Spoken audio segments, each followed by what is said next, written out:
Hi, guys. You're listening to More Than Potential. I'm your host, Faith.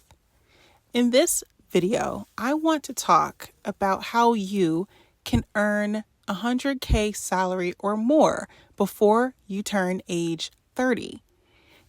Now, let's be clear. Making $100,000 a year as your salary is an accomplishment for many, but it's actually not a lot of money. So what I'm going to tell you are things that you can do to improve yourself and upskill in this current economic environment. That way, you can demonstrate to employers that you can command a high salary. Ready? Let's get started. But before we go there, really quickly, please like, share, and subscribe to the YouTube channel for more information and content exactly like this. And if you are interested, I have consultation calls with young women under the age of 24 who are looking to excel in their career, especially if you're looking for your first job after college. So click the link in the description box below to book a 30-minute call with me for free, and we can talk through what your options are. All right, now let's get into the real meat of this video. What are skills that employers are looking for in 2025 and beyond? What are skills that if you develop them, you can command a high salary? Well, let's just disabuse ourselves of the notion that all of these are quantitative, heavy skills. To the contrary, some of the skills that employers are looking for are actually soft skills. I want to lead this video with that point because a lot of us don't understand. When you are making a six-figure salary, meaning $100,000 and above, a lot of times companies are thinking about how you work with people. How do you manage conflict? How do you communicate to executives, directors, VPs, etc.? How are you able to deliver outcomes? Can you balance competing priorities well? Can you work in a fast-paced environment and be consistent and reliable with your deliverables? A lot of this stuff, before I even get into the hard skills, the soft skills are things that employers are going to look for. And I know most people won't tell you, but when you have an interview, the first 10 seconds, the interviewer is sizing you up. They are looking at you to understand how you present yourself, how you talk, how you socialize. Will you fit into the overall company culture? We cannot talk about high salaried roles without acknowledging that companies need to know how will you work in the existing system. A lot of us think when you get these, well-to-do positions that you're there to change the system. You're there to solve problems. And here's the thing. When I was younger, I used to think that I needed to be a problem solver because that's what they tell you in school. I needed to find problems and fix them. I needed to be the person who can contribute the most value possible.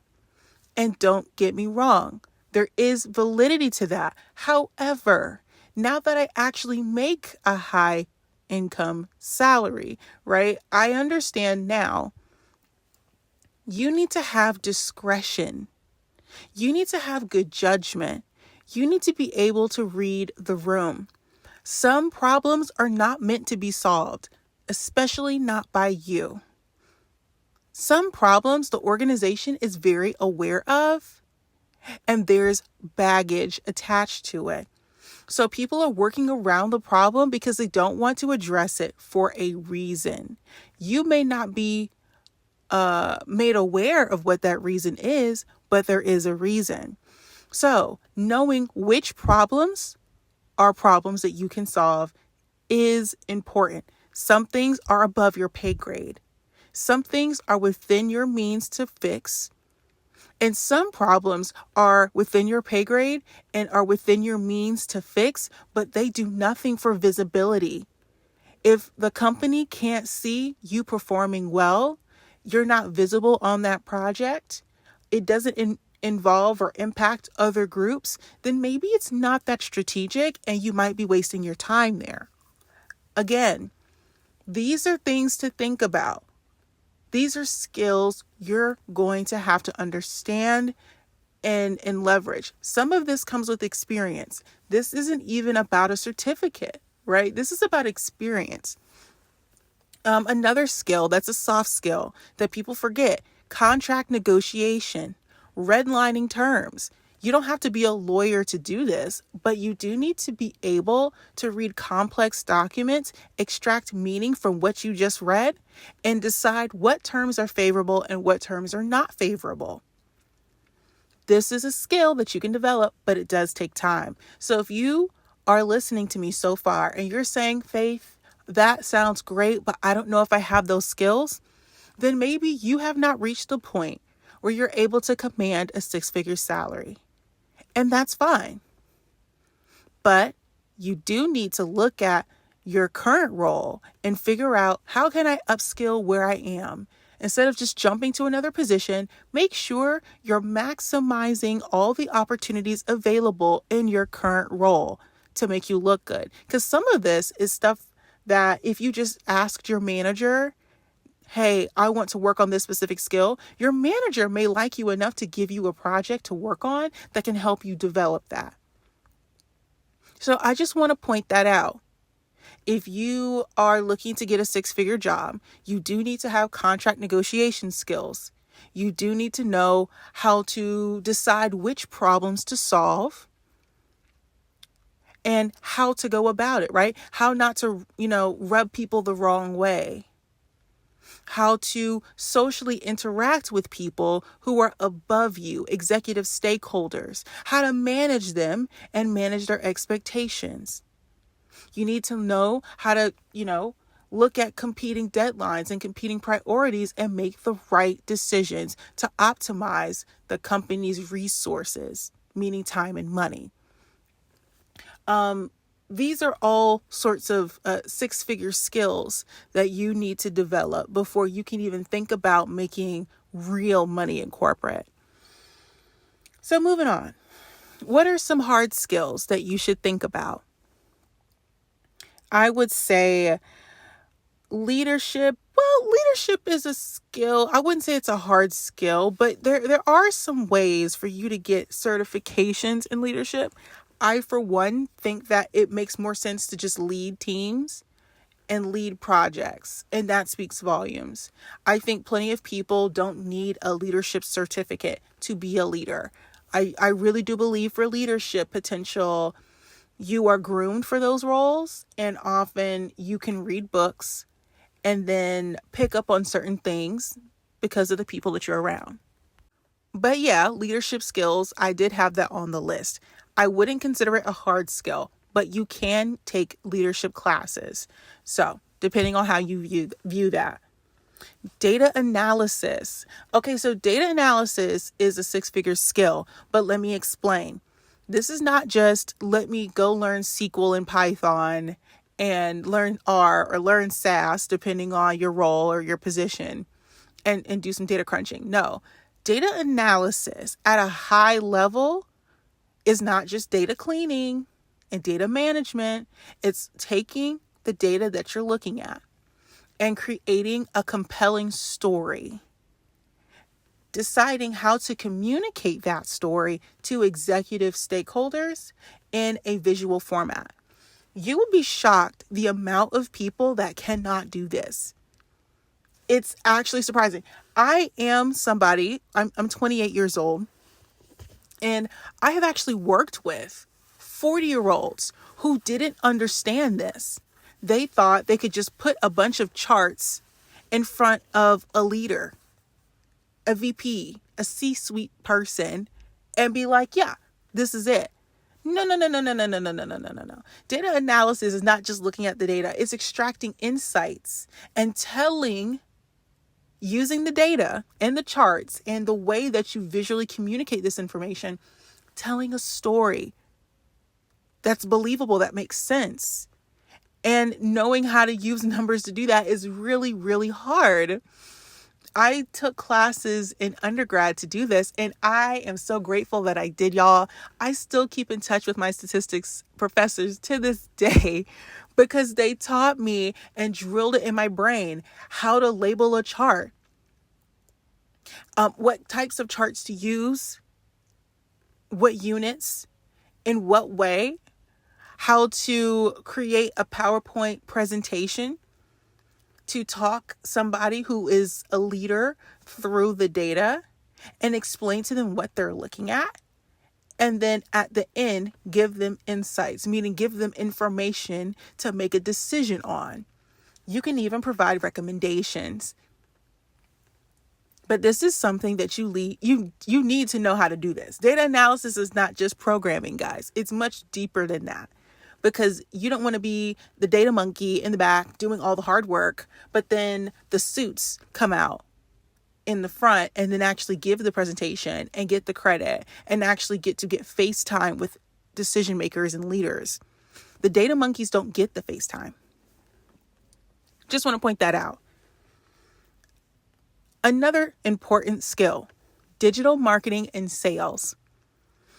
I'm so sorry. This is one of those things, and I'm biased, but I do think digital marketing and sales are skills that everyone should learn. Not because it's easy, but because it's so helpful. If you know how to sell anything to anybody, you will climb up the corporate ladder very quickly. Sales is not just about how to get someone to do something that I want them to do. Sales is a highly complex communication process where you establish trust and build rapport. Then you figure out somebody's need. You do a hypothesis of need, which is basically guessing what the person wants based on a list of things that you've observed. You tell them, hey, here's something that might help. And then after a series of conversations, you get to a deeper understanding, a deeper truth, and then you position them with the product. You make an offer. Sales is also learning about pricing, how to price an offer. I could talk so much extensively about sales just by itself, because once you learn how to sell, you understand capitalism a whole lot better. So then the business model that you see at the company you work at makes a lot more sense when you look at it from a sales perspective. And anybody who can contribute to the company's bottom line because they understand pricing, they know what profit margins look like, and you're able to look at this data and say, hey, we have a pipeline of X amount, and we need to close this many deals worth this amount to exceed our goal by this amount. And here's the challenges that we're seeing. Here's the barriers that we're seeing, and here's how we can overcome that to guarantee X by the end of this business quarter. Having that conversation with a leader, those are the numbers they want to see. They want to see what the gap is between where you are now and where you're trying to go. They want to look at those numbers. So if you can communicate that, again, sales is not just, being a pretty face and putting a product in front of people. It's understanding product placement, how to do it, in what way, who to target with what messaging. That's sales. If you can understand sales and how to directly contribute to your company's business and make them money, you will never, ever, ever be without a job. Everybody has to learn sales. And I'm going to get off my soapbox about that topic. So with digital marketing is also a high earned income skill. I would say that digital marketing is a little bit different than like other kinds of marketing. I usually say digital marketing is a large umbrella term, and within that umbrella is social media, Google ads or Facebook ads. That, you see what I'm saying? Digital marketing is a general umbrella. And I think that with digital marketing in particular, since so many businesses use Google and all these search engines, and now TikTok has their algorithm that almost functions like a search engine. There's so many different applications and tools for people to search for the things that they want and buy them. So digital marketing is a good way to really make sure that all of the businesses that are listed online or have brick and mortar stores, that they're connecting with their consumers. And that could range from like email marketing to search engine optimization or SEO, social media, anything working in the digital space where you have to connect the product to the consumer or even business to business, right? You're trying to make those connections happen frequently, because the more frequent the touch points, the more likely the deal is to close. I think if I recall, the average customer has to have 7 to 10 interactions with a business before they decide to purchase. So that's the importance of digital marketing, because if you can create robust funnels that take a customer along a customer journey and have multiple touch points throughout, you're getting that customer familiar with your product and with the business, and that builds trust, which helps with sales, and then you close more deals. Sales and digital marketing go hand in hand. You can learn sales without digital marketing, but in 2025 and beyond, it's going to be really difficult because, again, everybody's online. So, moving on, another 6-figure income skill that's going to continue to be important in the future: AI. I know we're all sick of hearing about Gen AI. We're so sick of hearing about Chat GPT and all of this stuff, OpenAI and blah, blah, blah, Copilot, blah, blah, blah. But listen, guys, listen. A lot of us are not understanding that businesses are looking for use cases for AI, period. Sure, there are a lot of regulatory and policy risk associated with AI and how we're using it and the data involved. And I'm going to get to that. But a lot of companies still know it's a part of the future. They're looking to embrace it. The C-suite most of the time is sold on AI. It's just a matter of like, what are we going to do with it? You know what I mean? At least this is what I'm seeing from a sales perspective. As a salesperson, I think when I look at a lot of the conversations that I've been having with vendors and just different conversations with companies and colleagues in the field, everyone's going to be using AI if they're not already doing so. And Microsoft and a lot of these technology vendors are rushing to come out with all of these different offerings. So it makes sense for you to do some upskilling in AI, take a few courses, understand at least the language, understand at least in theory the technology aspect, like what's happening under the hood, and think about how you can integrate AI with what you do currently.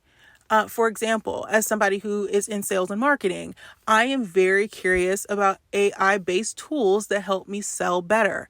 A lot of people were concerned about AI because they felt like, oh, well, the AI is going to make entry-level sales jobs obsolete. And to that, I say, I wouldn't say obsolete. I would just say more competitive, because the most competitive sales reps within their first 3 years of being in their industry, they're going to have to learn how to use AI powered tools to make them much more efficient, to make them more effective, to make more optimized and personalized emails, to get more touch points with customers, and to make, data driven and database decisions on how to interact with people and at what point, because, again, digital marketing and sales go hand in hand. So the sales departments often work with sales operations and marketing, different marketing teams, to work on different touch points with customers throughout the customer journey to get them to actually buy. So all of that stuff, data is backing this. AI tools are helping us make decisions about who to target and when and where and at what point with what offerings. So this is happening with AI on a day-to-day basis. I use, Copilot because I don't use every AI tool ever. I use the ones that my company provides. I, use Copilot to help me draft entry-level sales emails to all sorts of stuff, y'all.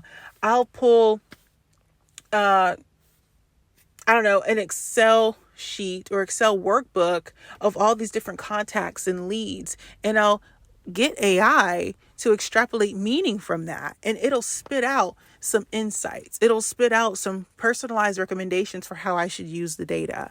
I've seen people take screenshots of sales org charts and the co-pilot or the AI will come up with some things for them to do, or recommend some offerings or some messaging. There's all sorts of stuff that you can use AI for, and we're still discovering use cases for it even now in sales and marketing. So that's like low-hanging fruit.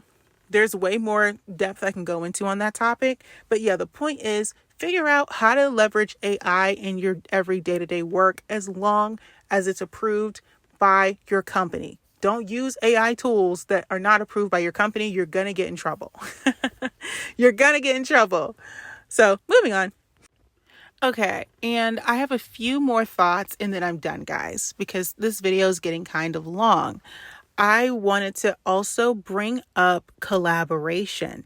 Collaboration is a soft skill that I forgot to mention earlier. I'm looking at this list that I made and I'm like, oh my God, I cannot forget collaboration. How you work with people. There's so many different, methods and frameworks to describe how we collaborate and work with people in a group setting, in a professional setting. There's books that I can recommend, but the point is really think about how you work with people, how you can bring out the best of the people that you work with. It's so important, y'all. Oh my gosh, it's so important because team dynamics are really important. And now more than ever, where companies are expecting you to do the work of 2 to 3 people, if you are not able to handle that kind of pressure and work with your coworkers and be likable, they will get rid of you. It is such a real thing. So please, guys, please focus on collaborating well with others.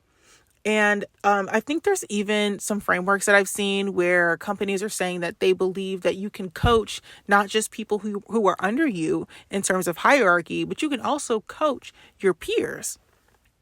So from that perspective, think about how you can coach and inspire the people around you to achieve more, to do more. How can you enable the people around you to get more work done, be more productive?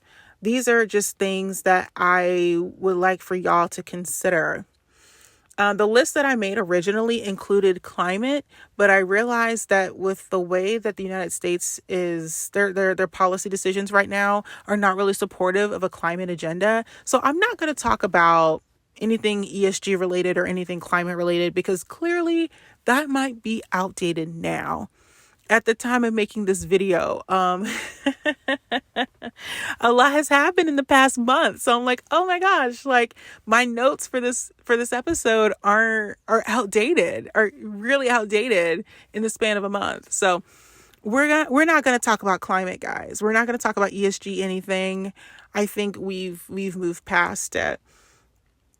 So yeah, long story short, if you are looking for skills that you can double down on and improve upon so you can get a 6-figure job, number one, start with a lot of those soft skills that I mentioned. Anything that's going to help you communicate better, work better with people, lead people, demonstrate that you have emotional intelligence and you have the ability to manage difficult personalities in leadership. If you're professional, a lot of the soft skills are really focused on your attitude. Do you have a good attitude? Do people want to work with you? Even in high intensity, stressful environments. Other skills that are going to continue to be important. AI, anything AI related. Learn as much as you can. Anything data privacy, data management, data security related. Get into that. Get into it. Dive deep into the data privacy conversation. I can't even begin to expound upon this. I almost missed that point on here on this list. Data privacy, data security, you're going to be set for life because America is behind its peers in that regard.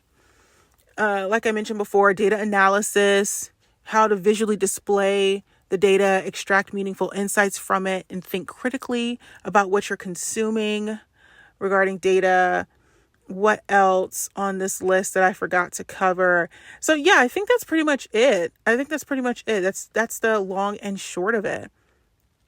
If you have any questions about this, if you need a better understanding of how you can actually develop this in your career, please stick around because I'll probably do deeper dives on each individual skill with examples and explanations for how you can benefit.